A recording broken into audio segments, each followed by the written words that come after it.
Assemblée. Bonjour François Loncle. Bonjour. Vice-président du groupe socialiste à l'Assemblée nationale, député de l'Eure et membre de la Commission des Affaires étrangères. Tout à l'heure, vous allez voter pour le prolongement de la présence militaire française en Centrafrique. Le débat, suivi d'un vote, aura lieu à 17h au Parlement. Souvenons-nous, le 5 décembre dernier, l'opération Sangaris est lancée. Elle sera rapide, prévient François Hollande. On parle d'une opération coup de poing. Pourquoi décider de maintenir nos troupes sur place, François Loncle ? Eh bien, parce qu'il y a encore beaucoup de travail à faire. Vous savez que l'ampleur du désordre, du chaos en Centrafrique, et il y a 3 domaines dans lesquels la France s'est investie. Le domaine sécuritaire, c'est évidemment l'armée, le domaine humanitaire et le domaine politique. Et la France le fait, mais j'aurai l'occasion de le dire, elle ne le fait absolument pas seule, contrairement à ce qu'on entend de temps en temps. Alors, l'actuelle présidente va sans doute nous demander, et nous demande déjà d'ailleurs, de rester jusqu'aux élections de 2015. Donc, ça veut dire qu'on est parti pour 1 an. Oui, ça ne veut pas dire rester pour tout ce que je viens de décrire. Il y a des tâches à accomplir. Justement, ça sera quoi la mission ? L'ultime geste politique qui est, comme au Mali, nous l'avions fait d'ailleurs, l'élection présidentielle qui valide un nouveau pouvoir. Mais en ce qui concerne le dispositif militaire, celui-ci évoluera et j'espère qu'il évoluera à la baisse. Quelle est la mission que vous allez donner à nos soldats sur place en sachant que quelque part la donne a changé? Ils sont arrivés avec une milice qui terrorisait la population à ce moment-là, les Séléka qui terrorisaient une population chrétienne.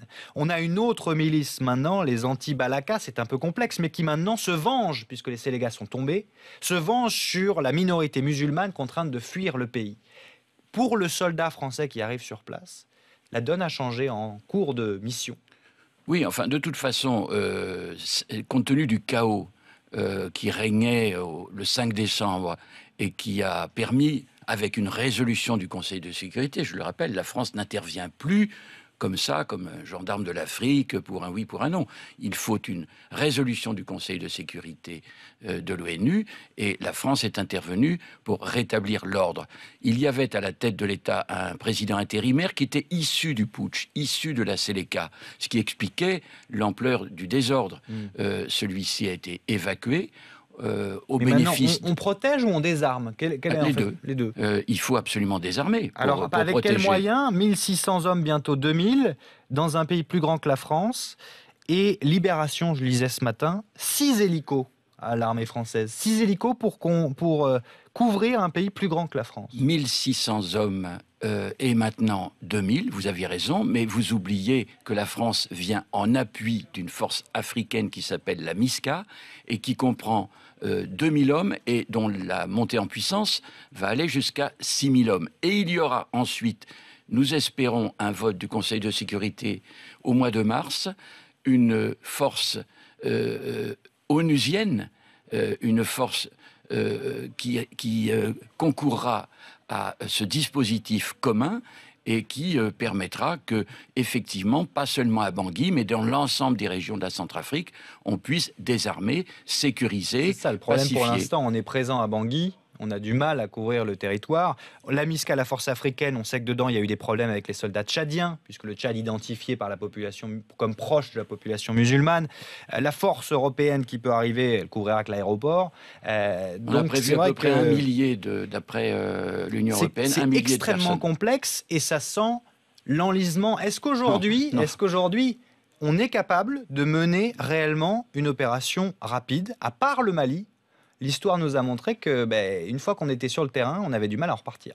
L'histoire du Mali, l'Afghanistan, vous l'avez dit, est extrêmement positive. La Libye encore aujourd'hui. Bien entendu, mais rien n'est comparable.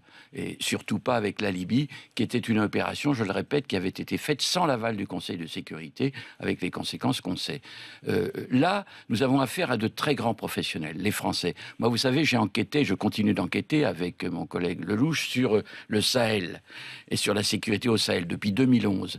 Et les Américains, les responsables américains qu'on a vus là-bas, aussi bien à Bamako qu'à Gao, nous ont dit jamais nous n'aurions pu faire ce que l'armée française a fait, parce qu'elle connaît remarquablement le terrain et elle fait preuve d'un très grand professionnalisme, sans bavure. On a un ennemi sans visage, on n'a pas d'ennemi là, c'est très complexe. Vous avez raison de le dire, les choses sont très différentes. D'abord, il y a beaucoup de termes qui sont employés, à mon avis, à tort. Certains ont parlé de génocide, ce n'est pas un génocide. Certains ont parlait d'épuration ethnique. Ce n'est pas une épuration ethnique, contrairement à ce que dit Amnesty International. Ce sont des affrontements violents, des tueries interreligieuses. Et c'est un chaos général dans un pays qui n'a pas d'État. Il n'y a plus d'État. Donc il y a une triple mission que la France ne fait pas et ne fera pas seule, qui est la mission de sécurisation.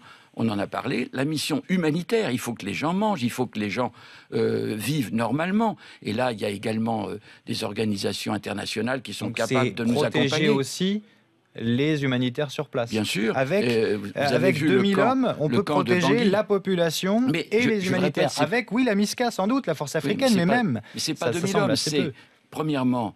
les 2000 Français. Deuxièmement, j'aurais dû d'ailleurs commencer par là, les 2000 puis 6000 Africains. Et on a vu donc 3 soldats français morts depuis le début de l'intervention et 2 soldats tchadiens tués encore dimanche.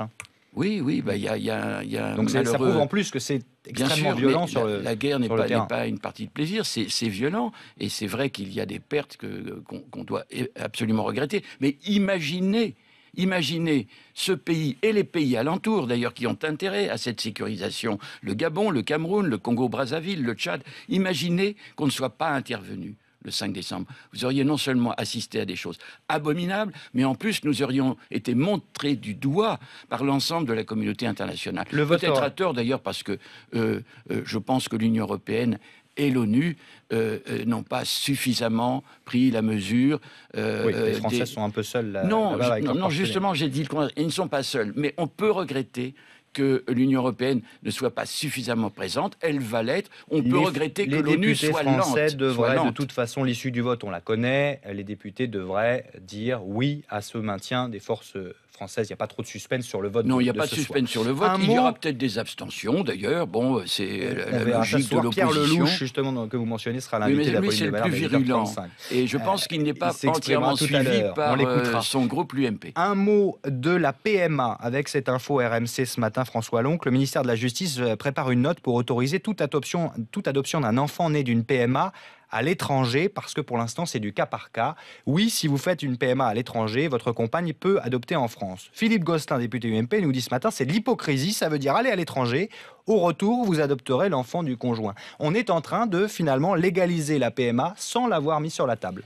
D'abord, il faut quand même répéter que la PMA est légale en France pour les couples hétérosexuels.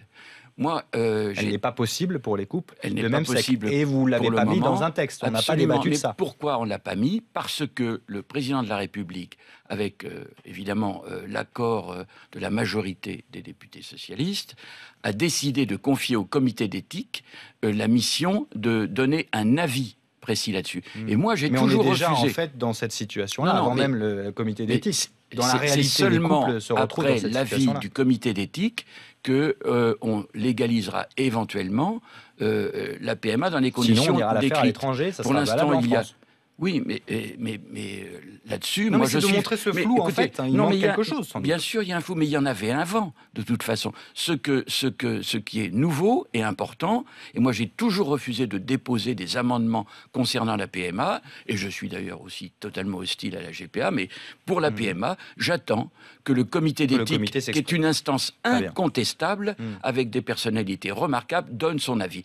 Et nous légiférons ensuite. Merci beaucoup François Loncle d'être venu nous voir dans ce studio ce matin, député socialiste de l'Eure, vice-président du groupe socialiste à l'Assemblée nationale. 17h tout à l'heure, le débat et le vote sur le maintien de nos troupes en Centrafrique.